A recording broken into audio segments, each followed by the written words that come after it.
ಪ್ರಿಯ ವೀಕ್ಷಕರೇ ನಮಸ್ಕಾರ. ಇವತ್ತು ಬಹಳ ಅದ್ಭುತವಾದ ವಿಷಯದ ಬಗ್ಗೆ ಮಾತಾಡ್ತಾ ಇದ್ದೀನಿ. ಬ್ರಹ್ಮ ಮುಹೂರ್ತದ ಬಗ್ಗೆ ಅಥವಾ ಬ್ರಾಹ್ಮಿ ಮುಹೂರ್ತ ಅಂತ ಹೇಳಿಲ್ಲ, ಅದರ ಬಗ್ಗೆ ಮಾಹಿತಿ ಕೊಡ್ತೀನಿ. ಇದರ ಮಾಹಿತಿ ಕೊಡೋದಕ್ಕೆ ಮುಂಚಿತವಾಗಿ ಒಂದು ಮುಖ್ಯ ವಿಷಯ ಹೇಳಕ್ಕೆ ಇಷ್ಟಪಡ್ತೀನಿ. ಈ ಬಾರಿ ಯುಗಾದಿ ದಿನ ಅಂದರೆ ಮಾರ್ಚ್ 30ನೇ ತಾರೀಕು ಹಾಗೂ ಯುಗಾದಿಗೆ ಹಿಂದಿನ ದಿನ ಮಾರ್ಚ್ 29ನೇ ತಾರೀಕು ಮೀನರಾಶಿಯಲ್ಲಿ 6 ಗ್ರಹಗಳ ಸಂಗಮ ನಡೆಯುತ್ತೆ. ಇದು ಸ್ವಲ್ಪ ಅಪರೂಪಕ್ಕೆ ನಡೆಯುವಂಥ ಸಂಗತಿ. ಯಾಕೆಂದರೆ ಮೇಷರಾಶಿಯಿಂದ 12ನೇ ಮನೆಯಲ್ಲಿ 6 ಗ್ರಹ ಸೇರೋದು ಸ್ವಲ್ಪ ಅಪರೂಪದ ಸಂಗತಿ. ಈ 6 ಗ್ರಹಗಳು ಯಾವ್ಯಾವುದು ಅಂದರೆ ರವಿ, ಚಂದ್ರ, ವಕ್ರ ಬುಧ, ವಕ್ರ ಶುಕ್ರ, ಶನಿ ಹಾಗೂ ರಾಹು. ಮೀನ 12ನೇ ರಾಶಿಯಾಗಿ ಜಲತತ್ವ ರಾಶಿ ಅಂತ ಅದಕ್ಕೆ ಕರೆಯೋಕ್ಕಾಗತ್ತೆ. ಅಲ್ಲಿ 3 ಅಗ್ನಿಗ್ರಹಗಳು. ಯಾವಾಗಲೂ ಒಂದು ತಿಳ್ಕೊಂಬಿಡಿ, ರವಿಗೆ ಅಗ್ನಿಗ್ರಹ ಅಂತೀವಿ, ಬುಧನಿಗೂ ಅಗ್ನಿಗ್ರಹ ಅಂತೀವಿ, ಆಮೇಲೆ ಶುಕ್ರನಿಗೂ ಅಗ್ನಿಗ್ರಹ ಅಂತೀವಿ. ಈ 3 ಗ್ರಹಗಳು ಅಲ್ಲಿ ಸೇರಿದಾಗ ಜಲತತ್ವ ರಾಶಿಯಲ್ಲಿ ನೀರಿನ ಮೇಲೆ ಸಾಕಷ್ಟು ಬೆಂಕಿ ಸುರಿದ್ರೆ ಏನಾಗುತ್ತೋ ಆ ರೀತಿ ಎಫೆಕ್ಟ್ ಶುರುವಾಗುತ್ತೆ. ಹೀಗಾಗಿ ನಾನೇನು ಹೇಳಕ್ಕೆ ಇಷ್ಟಪಡ್ತಾ ಇದ್ದೀನಿ ಅಂದರೆ ಈ ಬಾರಿ ಬೇಸಿಗೆ ಕಾಲ ಅಂದರೆ ಸಮ್ಮರ್ ಅನ್ನೋದು ಅತಿ ತೀವ್ರವಾಗಿರುತ್ತೆ. ಉಷ್ಣಾಂಶ ಬಹಳ ಹೆಚ್ಚಿರುತ್ತೆ. ಅದರಿಂದ ಜನಸಾಮಾನ್ಯರಿಗೆ ಬಹಳ ಮುಜುಗರ ಆಗುತ್ತೆ. ಪಿತ್ತದ ಉತ್ಪತ್ತಿಗಳು, ಆಮೇಲೆ ಈ ಸೆಕೆ ಸಿಕ್ಕಾಪಟ್ಟೆ ಬರೋದು, ಅದರಿಂದ ಇದು ಇನ್ಫೆಕ್ಷನ್ಸ್ ಆಗ್ಬೋದು. ಈ ರೀತಿಯಲ್ಲಿ ಸನ್ಸ್ಟ್ರೋಕ್ ಆಗುವಂಥ ಸಾಧ್ಯತೆ, ಸ್ವಲ್ಪ ಫ್ಯಾಮಿನ್ ಬರುವಂಥ ಸಾಧ್ಯತೆ ಈ ರೀತಿಯಲ್ಲೆಲ್ಲ ಇರುತ್ತೆ. ಇದ್ಯಾಕೂ ಹೇಳಬೇಕು ಅಂತ ಅನಿಸ್ತು, ಹೇಳಿದ್ದೀನಿ. ಅಫ್ಕೋರ್ಸ್ ನಿಮಗೆಲ್ಲ ಗೊತ್ತಿರೋ ಹಾಗೆ ಯುಗಾದಿದು ದೀರ್ಘ ಸಂಚಿಕೆ ಇಷ್ಟರಲ್ಲೇ ನಿಮ್ಮ ಮುಂದೆ ಇಡ್ತೀನಿ. ಇನ್ನು ಬ್ರಹ್ಮ ಮುಹೂರ್ತ ಅಥವಾ ಬ್ರಾಹ್ಮಿ ಮುಹೂರ್ತ ಅಂತ ಏನು ಕರಿತೀವಿ, ಅತಿ ಶಕ್ತಿಯುತ ಮುಹೂರ್ತ. ಬ್ರಹ್ಮ ಮುಹೂರ್ತ ರಾತ್ರಿ ಕಾಲದಲ್ಲಿ 14ನೇ ಮುಹೂರ್ತ. ನೋಡಿ ವೀಕ್ಷಕರೇ, ರಾತ್ರಿ ಪೂರ್ತಿ ಸಾಧಾರಣವಾಗಿ 15 ಮುಹೂರ್ತಗಳಿರುತ್ತೆ. ಈ ಮುಹೂರ್ತ ಸೂರ್ಯೋದಯದ ಮೇಲೆ ಅವಲಂಬಿತ ಆಗಿರುತ್ತೆ. ಬ್ರಹ್ಮ ಮುಹೂರ್ತದ ಅವಧಿ ಕೇವಲ 48 ನಿಮಿಷಗಳು. ಇದು ಸೂರ್ಯೋದಯಕ್ಕೆ ಮುಂಚಿತವಾಗಿ 1 ಗಂಟೆ 36 ನಿಮಿಷಕ್ಕೆ ಆರಂಭ ಆಗುತ್ತೆ. ಆ ನಂತರ ಇದೇನಾಗುತ್ತೆ ಅಂದರೆ ಸೂರ್ಯೋದಯಕ್ಕೆ 48 ನಿಮಿಷಗಳ ಮುಂಚಿತವಾಗಿ ಮುಗಿಯುತ್ತೆ. ಉದಾಹರಣೆಗೆ ಸೂರ್ಯೋದಯ ಬೆಳಗ್ಗೆ 6 ಗಂಟೆ ಅಂತ ಅಂದ್ಕೊಂಡ್ರೆ ನಾವು, ಬ್ರಹ್ಮ ಮುಹೂರ್ತ ಅಥವಾ ಬ್ರಾಹ್ಮಿ ಮುಹೂರ್ತ ಶುರು ಆಗೋದು ಬೆಳಗ್ಗೆ 4 ಗಂಟೆ 24 ನಿಮಿಷಕ್ಕೆ. ಹಾಗೆಯೇ ಮುಗಿಯೋದು ಬೆಳಗ್ಗೆ 5 ಗಂಟೆ 12 ನಿಮಿಷಕ್ಕೆ.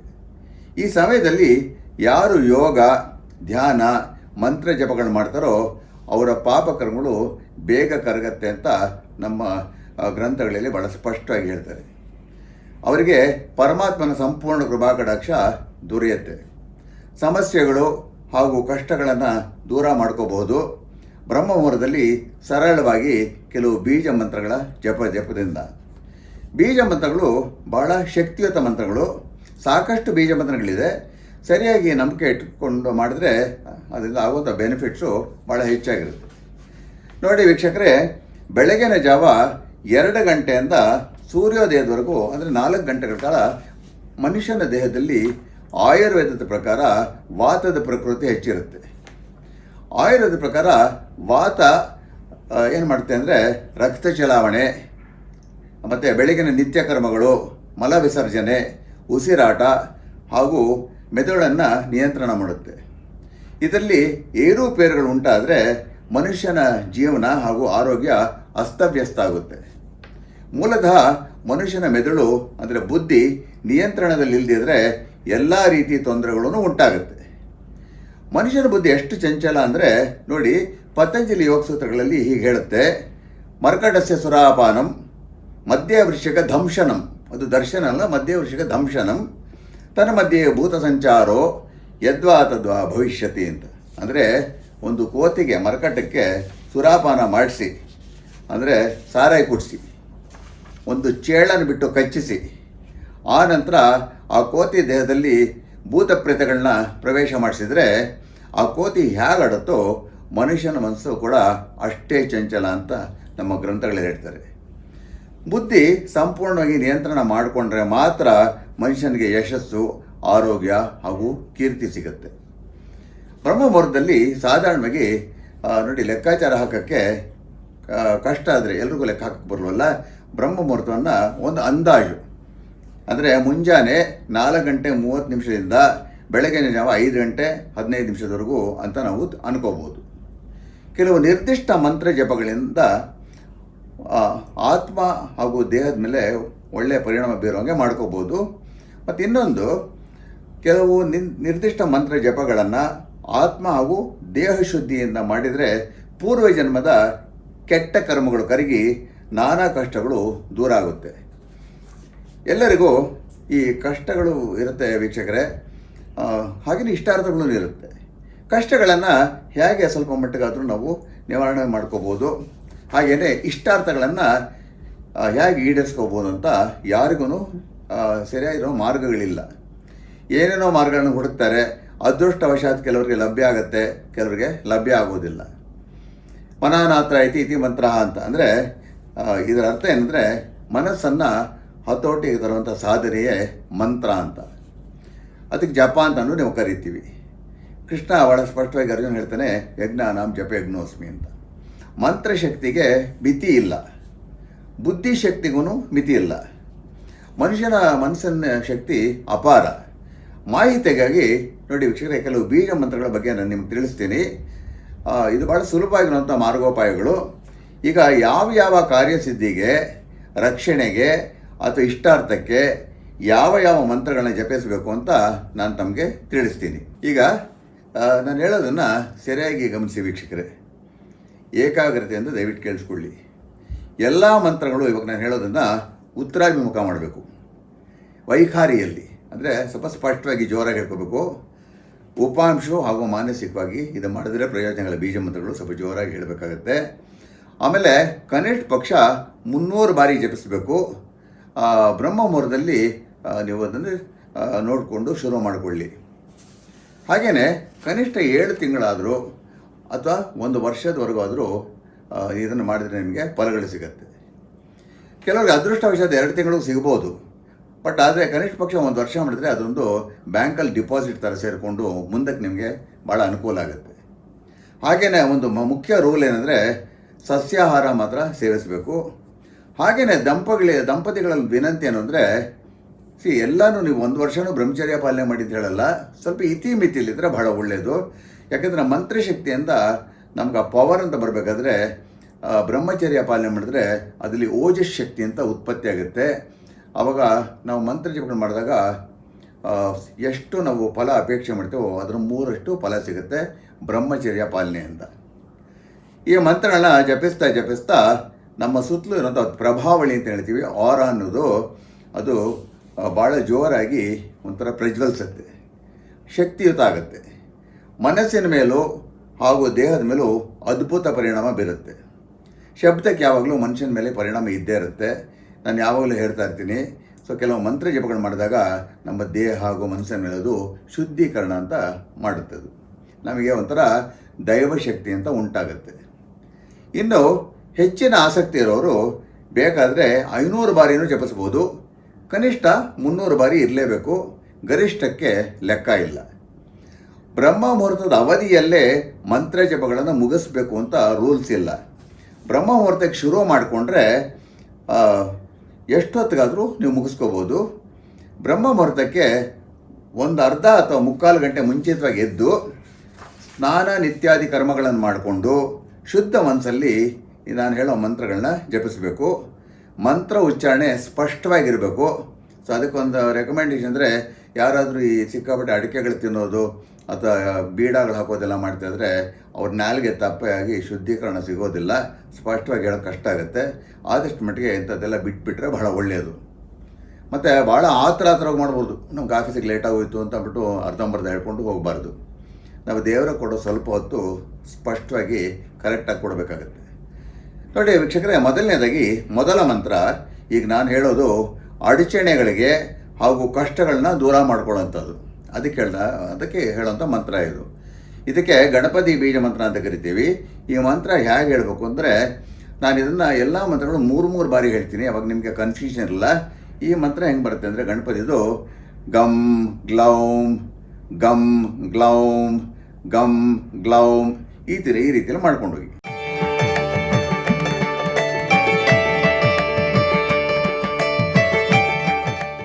ಇನ್ನು ಕೆಲವರಿಗೆ ಯಾವಾಗಲೂ ದುಃಖ ಮತ್ತು ಹೆದರಿಕೆ. ದುಃಖ ಹಾಗೂ ಹೆದರಿಕೆಯನ್ನು ಕೆಲವರಿಗೆ ಕಾರಣ ಇಲ್ಲದ್ದು ಹೆದರಿಕೆ ಆಗ್ತಾ ಇರುತ್ತೆ. ಏನೋ ಆಗ್ಬಿಡುತ್ತೆ ಅಂತ ಅಪ್ರಿಹೆನ್ಷನ್ ಅಂತೀವಲ್ಲ. ಜಾತಕದಲ್ಲಿ ಚಂದ್ರ ರಾಹು ಜೊತೆಯಲ್ಲೋ ಅಥವಾ ಕೇತು ಜೊತೆಯಲ್ಲೋ ಹಿಂಗೆ ಅಪ್ರಿಹೆನ್ಸಿವ್ ನೇಚರ್ ಅಂತ ಹೇಳ್ತೀವಿ. ಹೀಗಾಗಿ ದುಃಖ ಹಾಗೂ ಹೆದರಿಕೆಯನ್ನು ದೂರ ಮಾಡೋದಕ್ಕೆ ನರಸಿಂಹ ಬೀಜ ಮಂತ್ರವನ್ನು ಏಕಾಗ್ರತೆಯಿಂದ ಮಾಡಬೇಕಾಗತ್ತೆ. ಈ ಮಂತ್ರ ಹೆಂಗೆ ಬರುತ್ತೆ ಅಂದರೆ ಕ್ಷೌಂ ಕ್ಷೌಂ ಕ್ಷೌಂ ಅಂತ ಅದನ್ನು ಹೇಳ್ಕೋಬೇಕಾಗತ್ತೆ.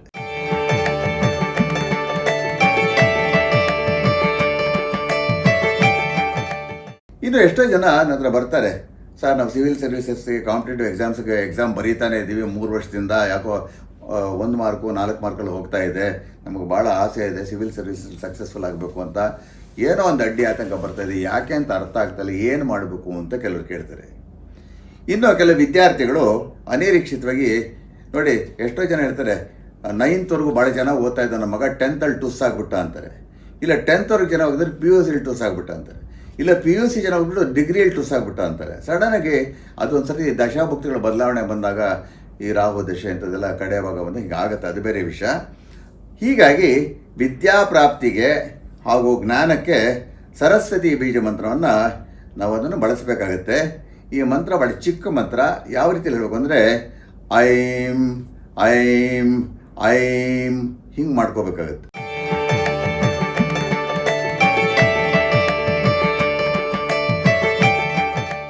ಈ ಸರಸ್ವತಿ ಬೀಜ ಮಂತ್ರ ಇದರದ್ದು ಇನ್ನೊಂದು ವಿಶೇಷ ಇದೆ ವೀಕ್ಷಕರೇ. ದುರಾದೃಷ್ಟವಶಾತ್ ನಾನು ಬಹಳ ಕೇಸಸ್ಸಲ್ಲಿ ನೋಡಿದಂಗೆ ತಾಯಿ ತಂದೆಗಳಿಗೆ ಹೇಳ್ಕೊಡ್ತಾರೆ, ಎಷ್ಟೋ ಮಕ್ಕಳಿಗೆ ಆಟಿಸಮ್ ಅನ್ನೋ ಕಾಯಿಲೆ ಬಂದುಬಿಡುತ್ತೆ. ಅಂದರೆ ಅವ್ರದ್ದು ಮೆದುಳು ಸರಿಯಾಗಿ ಡೆವಲಪ್ ಆಗೋದಿಲ್ಲ, ದೇಹದ ಮೇಲೆ ಸರಿಯಾಗಿ ನಿಯಂತ್ರಣ ಇರೋದಿಲ್ಲ. ಇಂಥ ಮಕ್ಕಳ ತಾಯಿ ತಂದೆಗಳಿಗೆ ಬಹಳ ಹಿಂಸೆ ಆಗುತ್ತೆ, ಮನ್ಸಿಗೆ ಭಾಳ ಬೇಸರ ಆಗುತ್ತೆ, ಈ ರೀತಿಯೆಲ್ಲ ಆಗುತ್ತೆ. ಸೊ ಈ ರೀತಿ ಇದ್ದಾಗ ಏನು ಮಾಡಬೇಕು ಅಂದರೆ ಆ ಮಗುವಿನ black and white photo, colour photo ಅಲ್ಲ, black and white photo passport size ಇಟ್ಕೊಂಡು ಎಡ ಹಸ್ತದಲ್ಲಿ ಹಿಂಗೆ ಇಟ್ಕೊಂಡ್ಬಿಟ್ಟು, ಇವಾಗ ನಾನು ಹೇಳೋ ಬೀಜ ಮಂತ್ರವನ್ನು 16 ಅಥವಾ 24 ನಿಮಿಷಗಳ ಕಾಲ ನಿಮ್ಮ ಮೊಬೈಲಲ್ಲಿ ಫ್ಲೈಟ್ ಮೋಡ್ಗೆ ಹಾಕ್ಕೊಂಡು ಸೈಲೆಂಟ್ಗೆ ಹಾಕ್ಕೊಂಡು ಟೈಮರ್ ಸೆಟ್ ಮಾಡಿಕೊಂಡು ಮಾಡ್ಕೋಬೋದು. ಇದನ್ನು ಬ್ರಹ್ಮ ಮುಹೂರ್ತದಲ್ಲಿ ಜಪಿಸಿದರೆ ಯಾವುದೋ ರೀತಿಯಲ್ಲಿ ಆ ಸಮಸ್ಯೆಗೆ ಪರಿಹಾರ ಸಿಗುತ್ತೆ, ಒಂದು ದಾರಿ ಕಾಣುತ್ತೆ. ಮಗುವಿನ ಮನಸ್ಸಿನ ಸ್ಥಿತಿ ಹಾಗೂ ಚೇತರಿಕೆ ಅದಕ್ಕೆ ಸಹಾಯ ಮಾಡುತ್ತೆ. ನಾನು ಸುಮಾರು ಕೇಸಸ್ಸು 47 ವರ್ಷ ನೋಡಿದ್ದೀನಿ. ಯಾರು ಇದೆಲ್ಲ ಸ್ವಲ್ಪ ನಿಷ್ಠೆಯಿಂದ ಮಾಡ್ತಾರೋ ಸುಮಾರು ಕೇಸಸಲ್ಲಿ ವೀಕ್ಷಕರೇ ನಾನು ನೋಡಿದಾಗೆ ಇಂಪ್ರೂವ್ಮೆಂಟು ಕಂಡು ಬರುತ್ತೆ. ಅಫ್ಕೋರ್ಸ್ ಜೊತೆಯಲ್ಲಿ ನಿಮ್ಮ ವೈದ್ಯರ ಸಲಹೆ ಕೂಡ ನೀವು ಪಾಲಿಸಬೇಕು. ಇನ್ನು ಎಷ್ಟೇ ಕಷ್ಟಪಟ್ಟು ಕೆಲವರಿಗೆ ಹಣ ಸೇರೋದಿಲ್ಲ, ಎಲ್ಲದಕ್ಕೂ ಸಾಲ, ದುಡ್ಡಿಗೆ ಬಹಳ ಕಷ್ಟಪಡ್ತಾ ಇರ್ತಾರೆ. ಅಂದರೆ ನ್ಯಾಯವಾಗಿ ಧರ್ಮಕ್ಕೆ ಸಂಪಾದನೆ ಮಾಡ್ತಾರೆ, ಬಟ್ ಉಳಿಯೋದಿಲ್ಲ ಅವರಿಗೆ. ಇಂಥ ಸಮಸ್ಯೆಗೆ ಹಾಗೂ ಧನಪ್ರಾಪ್ತಿಗೆ ಅಂದರೆ ನಮ್ಮ ಕಷ್ಟಗಳೇ ಆಗದಿರೋಂಥ ಧನ ಇಲ್ಲದೇ ಇರೋ ಕಷ್ಟ ನೋಡಿ, ಅದಕ್ಕೆ ಕಷ್ಟಗಳಿಗೆ ಅಂತ ನಮಗೆ ಆ ಟೈಮ್ಗೆ ದುಡ್ಡು ಬಂದರೆ ಅನುಕೂಲ ಆಗುತ್ತಲ್ಲ. ಇಂಥ ಸಮಸ್ಯೆಗಳಿಗೆ ಮಹಾಲಕ್ಷ್ಮಿ ಬೀಜ ಮಂತ್ರವನ್ನು ನಾವು ಜಪಿಸಬೇಕಾಗತ್ತೆ. ಈ ಮಂತ್ರ ಯಾವ ರೀತಿಯಲ್ಲಿ ಬರುತ್ತೆ ಅಂದರೆ ಹ್ರೀಂ ಶ್ರೀಂ ಹ್ರೀಂ ಶ್ರೀಂ ಹ್ರೀಂ ಶ್ರೀಂ ಅಂತ ಬರುತ್ತೆ.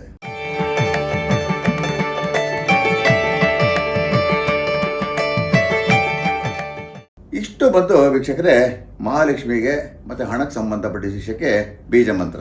ಮತ್ತೊಂದು ಸಮಸ್ಯೆ ವೀಕ್ಷಕರೇ, ಕೆಲವು ಕಡೆ ವಿಚಿತ್ರ ಅಂತ ಅನ್ಸ್ಕೋಬೋದು, ಕೆಲವು ದಂಪತಿಗಳು ಯಾವಾಗಲೂ ಜಗಳ ಆಡ್ತಾ ಇರ್ತಾರೆ. ನೀವು ನಂಬಲ್ಲ, ಎಷ್ಟೋ ಕೇಸಸಲ್ಲಿ ನನ್ನ ಆಫೀಸ್ಗೆ ಬರ್ತಾರೆ ದಂಪತಿಗಳು, ಮದುವೆಯಾಗಿ 25-30 ವರ್ಷ ಆಗಿರೋರು, ನನ್ನ ಮುಂದೆನೇ ಜಗಳ ಶುರು ಮಾಡ್ಕೊಂಡ್ಬಿಡ್ತಾರೆ.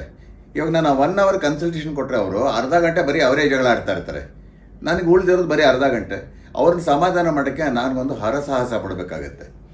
ಯಾವಾಗಲೂ ಕಿತ್ತಾಡ್ತಾ ಇರ್ತಾರೆ, ಹೊಂದಾಣಿಕೆ ಅನ್ನೋದು ಇರೋದೇ ಇಲ್ಲ. ವಿಪರೀತ ಈಗೋ ಪ್ರಾಬ್ಲಮ್ಸು, ಆ ಈಗೋಯಿಂದನೇ ಅರ್ಧ ಸಮಸ್ಯೆಗಳು ಬರೋದು.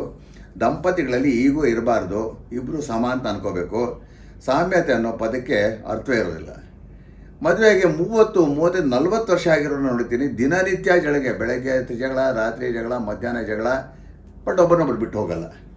ಅಲ್ಲೇನಾಗುತ್ತೆ ಅಂದರೆ ಭಾಳ ವರ್ಷ ಆದಮೇಲೆ ಜಗಳ ಕಟ್ತಾ ಇದ್ದರೆ ಅವ್ರ ಮಕ್ಕಳಿರ್ತಾರೆ ನೋಡಿ, ಅವ್ರಿಗೊಂಥರ ಸಂಕಟ ಶುರು ಹೋಗ್ಬಿಡುತ್ತೆ. ಇದೇ ನಮ್ಮ ಅಪ್ಪ ಅಮ್ಮ 24 ಗಂಟೆ ಜಗಳ ಆಡ್ತಾ ಇರ್ತಾರೆ. ಇನ್ನು ಗಂಡ ಹೆಂಡತಿ ಒಬ್ಬರ ಮೇಲೆ ಒಬ್ಬರಿಗೆ ಪ್ರೀತಿ ಇದ್ದರೂ ದೈಹಿಕ ಸಮಸ್ಯೆಗಳಿಂದ ಕೂಡ ಸ್ವಲ್ಪ ತೊಂದರೆಗಳುಂಟಾಗತ್ತೆ, ದಾಂಪತ್ಯ ಚೆನ್ನಾಗಿರೋದಿಲ್ಲ. ಇದು ನಮ್ಮ ಮನಸ್ಸಿಗೆ ಬಹಳ ನೋವು ಉಂಟಾಗುತ್ತೆ. ಏನಾಗುತ್ತೆ ಅಂದರೆ ಗಂಡನ ಮುಂದೆ ಆಸಕ್ತಿನೇ ಇಲ್ಲದೆ ಇರ್ಬೋದು, ಆ ರೀತಿಯಲ್ಲೆಲ್ಲ ಫಜೀತಿ ಉಂಟಾಗುತ್ತೆ. ಇಂಥ ಎಲ್ಲ ದಾಂಪತ್ಯ ಸಮಸ್ಯೆಗಳನ್ನು ಸರಿಪಡಿಸ್ಕೊಳ್ಳೋಕ್ಕೆ ಕಾಮದೇವ ಬೀಜ ಮಂತ್ರವನ್ನು ನಾವು ಜಪಿಸಬೇಕಾಗುತ್ತೆ. ಈ ಮಂತ್ರ ಹೇಗೆ ಬರ್ತಂದರೆ ಭಾಳ ಸರಳವಾಗಿರುವಂಥದ್ದು. ಕ್ಲೀಂ ಕ್ಲೀಂ ಕ್ಲೀಂ. ಇದನ್ನು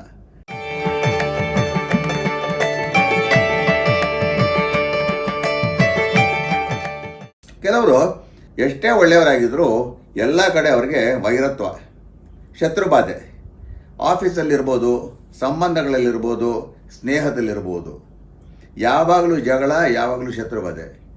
ಎಷ್ಟೋ ಜನ ಏನು ಮಾಡ್ತಾರೆ ಅಂದರೆ ಅವರು ಒಡ ಹುಡ್ದವ್ರಿಗಿರ್ಬೋದು ಅಥವಾ ನೆರೆಹೊರೆಯವ್ರಿಗಿರ್ಬೋದು ಕಷ್ಟ ಕಾಲ ಅಂತ ಬಹಳ ಸಹಾಯ ಮಾಡ್ತಾರೆ, ನಿಂತ್ಕೊಂಡು ಮದುವೆಗಳು ಮಾಡಿಸ್ತಾರೆ, ದುಡ್ಡುಗಳು ಕೊಡ್ತಾರೆ, ಎಲ್ಲ ಮಾಡ್ತಾರೆ. ಆದರೆ ಇವ್ರಿಗೆ ಕಷ್ಟ ಕಾಲ ಬಂದಾಗ ಅವರು ಬೆನ್ನು ತಿರುಗಿಸ್ಕೊಂಡು ಹೊರಟಾಗ್ತಾರೆ, ಇವ್ರಿಗೆ ಚೂರಿ ಹಾಕಿಬಿಡ್ತಾರೆ. ಮತ್ತು ಯಾರಿಗೆ ಇವ್ರು ಸಹಾಯ ಮಾಡ್ತಾರೋ ಸ್ಪೆಸಿಫಿಕ್ಕಾಗಿ ಅವರೇ ಅವ್ರ ಬೆನ್ನಕ್ಕೆ ಚೂರಿ ಹಾಕಿಬಿಡ್ತಾರೆ. ಇಂಥ ಸಮಸ್ಯೆಗಳಿಂದ ಮುಕ್ತಿ ಸಿಗಬೇಕಾದ್ರೆ, ಹಾಗೂ ಶತ್ರು ಬಾಧೆ ದೂರ ಆಗಬೇಕಾದ್ರೆ ಇವಾಗ ನಾನು ಹೇಳೋ ಬೀಜ ಮಂತ್ರವನ್ನು ಜಪಿಸಬೇಕು. ಭಾಳ ಸಿಂಪಲ್ಲಾಗಿ ಮಂತ್ರ ಹೇಗೆ ಬರುತ್ತೆ ಅಂದರೆ ಕ್ರೀಂ ಕ್ರೀಂ ಕ್ರೀಂ ಈ ಥರ ಬರುತ್ತೆ.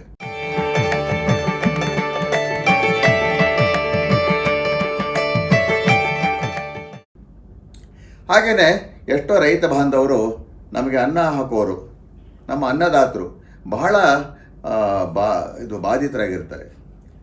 ಬೆಳೆ ನಾಶ ಆಗಿಬಿಡುತ್ತೆ, ಮಳೆ ಇಲ್ಲದೆ ಇರ್ಬೋದು, ಕಾಡು ಪ್ರಾಣಿಗಳಿಂದ ಹಾನಿ ಉಂಟಾಗಿರ್ಬೋದು ತೋಟಗಳಿಗೆ, ಅಥವಾ ಹುಳುಗಳ ಕಾಟದಿಂದ ಇರ್ಬೋದು, ಬೆಳೆ ನಷ್ಟದಿಂದ ನರಳ್ತಾ ಇರ್ತಾರೆ ಪಾಪ. ಎಷ್ಟೋ ಲಕ್ಷಾಂತರ ರೂಪಾಯಿ ಅವರಿಗೆ ಲಾಸ್ ಆಗ್ತಾ ಇರುತ್ತೆ.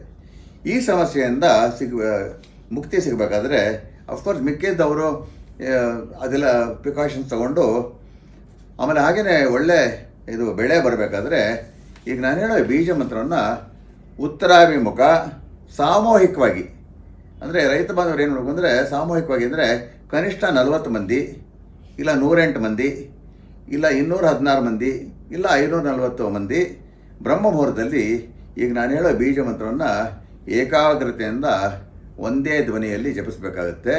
ಈ ಮಂತ್ರ ಹೆಂಗೆ ಬರುತ್ತೆ ಅಂದರೆ ಲಂ ಯಂ ಲಂ ಯಂ ಲಂ ಯಂ ಅಂತ ಇದು ಬರುತ್ತೆ.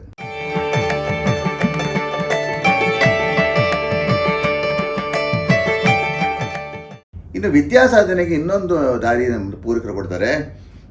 ವಿದ್ಯಾರ್ಥಿಗಳು ಅಂದರೆ SSLC PUC ಎಲ್ಲ ಓದ್ತಾ ಇರ್ತಾರಲ್ಲ, ಈ ಮಂತ್ರನ ಜಪಿಸ್ಕೊಂಡ್ರೆ ಬ್ರಹ್ಮ ಮುಹೂರ್ತದಲ್ಲಿ ಅವ್ರಿಗೆ ಓದಲ್ಲಿ ಮುನ್ನಡೆ ಚೆನ್ನಾಗಾಗುತ್ತೆ. ಈ ಮಂತ್ರ ಯಾವ ರೀತಿಯಲ್ಲಿ ಬರುತ್ತೆ ಅಂದರೆ ಓಂ ಕ್ರೀಂ ಕ್ರೀಂ ಕ್ರೀಂ 3 ಬಾರಿ ಹೇಳ್ಬೇಕದು. ಓಂ ಕ್ರೀಂ ಕ್ರೀಂ ಕ್ರೀಂ ಓಂ ಕ್ರೀಂ ಕ್ರೀಂ ಕ್ರೀಂ. ಆವಾಗಲೇ 300 ಬಾರಿ ಮಾಡಬೇಕು. ಈ ಕ್ರೀಂ ಕ್ರೀಂ ಕ್ರೀಂ 3 ಬಾರಿ ಬರುತ್ತೆ.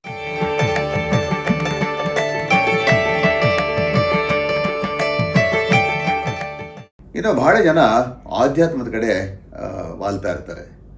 ಸಂಸಾರದ ಜಂಜಾಟಗಳು ಮತ್ತು ಸ್ವಾರ್ಥಿ ಸಂಬಂಧಿಕರು ಇದೆಲ್ಲ ನೋಡಿ ನೋಡಿ ಸಾಕಾಗಿಬಿಟ್ಟು ಕರ್ಮಗಳು ಕಳ್ಕೊಂಡ್ರೆ ಸಾಕು, ನಾವು ಮನಸ್ಸಿಗೆ ಶಾಂತಿ ಬೇಕು, ನಮಗೆ ಇನ್ನು ಮುಂದಕ್ಕೆ ಮೋಕ್ಷ ಪ್ರಾಪ್ತಿ ಸಿಕ್ಬಿಟ್ರೆ ಬಹಳ ಒಳ್ಳೆಯದು ಅಂತ ಹಿಂಗೆಲ್ಲ ಒದ್ದಾಡ್ತಾ ಇರ್ತಾರೆ. ಇದಕ್ಕೆಲ್ಲ ಉತ್ತರ ಸಿಗಬೇಕು ಅಂದರೆ ಇವಾಗ ನಾನು ಹೇಳಿರೋ ಈ ಜೋಡಣೆ ಮಾಡಿರುವಂಥ ಬೀಜ ಮಂತ್ರವನ್ನು ಸ್ಪಷ್ಟವಾಗಿ ದಿನನಿತ್ಯ ಬ್ರಹ್ಮ ಮುಹೂರ್ತದಲ್ಲಿ ಜಪಿಸಬೇಕಾಗತ್ತೆ. ಈ ಮಂತ್ರ ಹೆಂಗೆ ಬರುತ್ತೆ ಅಂದರೆ ಓಂ ಶ್ರೀಂ ಹ್ರೀಂ ಕ್ರೀಂ ಕೃಷ್ಣಾಯ ನಮಃ, ಓಂ ಶ್ರೀಂ ಹ್ರೀಂ ಕ್ರೀಂ ಕೃಷ್ಣಾಯ ನಮಃ, ಓಂ ಶ್ರೀಂ ಹ್ರೀಂ ಕ್ರೀಂ ಕೃಷ್ಣಾಯ ನಮಃ.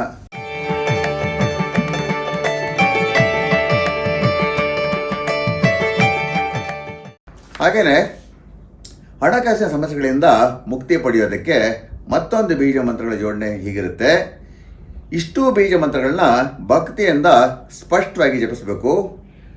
ಓಂ ಐಂ ಹ್ರೀಂ ಶ್ರೀಂ ಕ್ಲೀಂ ಶ್ರೀ ಮಹಾಲಕ್ಷ್ಮೀ ನಮಃ, ಓಂ ಐಂ ಹ್ರೀಂ ಶ್ರೀಂ ಕ್ಲೀಂ ಶ್ರೀ ಮಹಾಲಕ್ಷ್ಮೀ ನಮಃ, ಓಂ ಐಂ ಹ್ರೀಂ ಶ್ರೀಂ ಕ್ಲೀಂ ಶ್ರೀ ಮಹಾಲಕ್ಷ್ಮೀ ನಮಃ.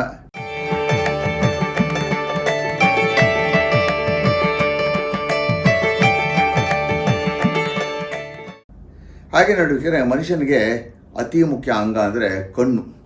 ಅದಕ್ಕೆ ಈ ಕಣ್ಣು ಇದೆಯಲ್ಲ ಅದು ಬಹಳ ಮುಖ್ಯ.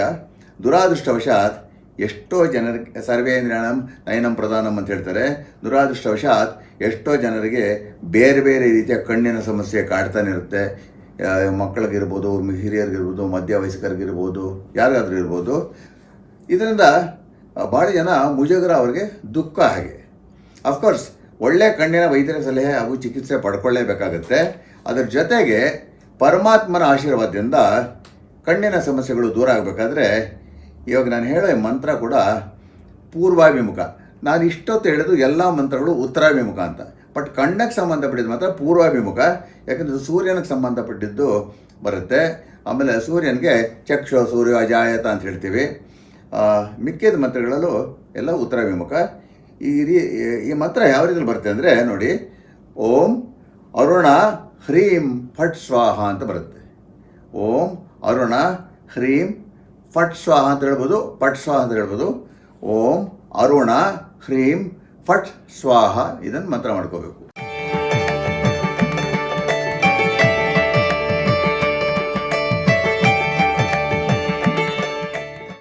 ಇದು ಎಷ್ಟೋ ದಂಪತಿಗಳಿಗೆ ಏನೇ ಮಾಡಿದ್ರು ಸಂತಾನ ಪ್ರಾಪ್ತಿ ಆಗಲ್ಲ. ಎಷ್ಟೋ ಕೇಸಸಲ್ಲಿ ಎಷ್ಟೇ ವರ್ಷಗಳಾದರೂ ಏನೇ ಟ್ರೀಟ್ಮೆಂಟ್ ತೊಗೊಂಡ್ರು, ಏನೇ ಹೋಮ ಹವಗಳು ಮಾಡಿಕೊಂಡ್ರು, ಯಾವುದೇ ಪುಣ್ಯಕ್ಷೇತ್ರಗಳ ದರ್ಶನ ಮಾಡಿಕೊಂಡ್ರು ಏನೇ ಮಾಡಿದ್ರು ಅವ್ರಿಗೆ ಮಕ್ಕಳ ಭಾಗ್ಯ ಇರಲ್ಲ. ಏನೇ ಪೂಜೆಗಳು ಮಾಡಿದ್ರು ಮಕ್ಕಳ ಭಾಗ್ಯ ಸಿಗೋದಿಲ್ಲ. ಸೊ ಅವ್ರಿಗೇನಾಗುತ್ತೆ ಒಂಥರ ಡಿಪ್ರೆಷನ್ ಅಂದ್ಬಿಡುತ್ತೆ. ಇಂಥ ಸಮಸ್ಯೆಗೆ ನಿವಾರಣೆಗೆ ಈಗ ನಾನು ಹೇಳೋ ಮಂತ್ರವನ್ನು ದಂಪತಿಗಳಿಬ್ಬರು ನಿಷ್ಠೆಯಿಂದ ಜಪಿಸಿದರೆ ಯಾವುದೋ ಒಂದು ರೀತಿಯಲ್ಲಿ ಮಕ್ಕಳ ಭಾಗ್ಯ ಲಭಿಸ್ಬೋದು. ಈ ಮಂತ್ರ ಯಾವ ರೀತಿ ಬರ್ತದೆ ಅಂದರೆ, ಓಂ ಶ್ರೀಂ ಹ್ರೀಂ ಗ್ಲೀಂ ದೇಹಿ ಮೇ ತನಯಂ ಕೃಷ್ಣಂ. ಓಂ ಶ್ರೀಂ ಹ್ರೀಂ ಗ್ಲೀಂ ದೇಹಿ ಮೇ ತನಯಂ ಕೃಷ್ಣಂ. ಓಂ ಶ್ರೀಂ ಹ್ರೀಂ ಗ್ಲೀಂ ದೇಹಿ ಮೇ ತನಯಂ ಕೃಷ್ಣಂ.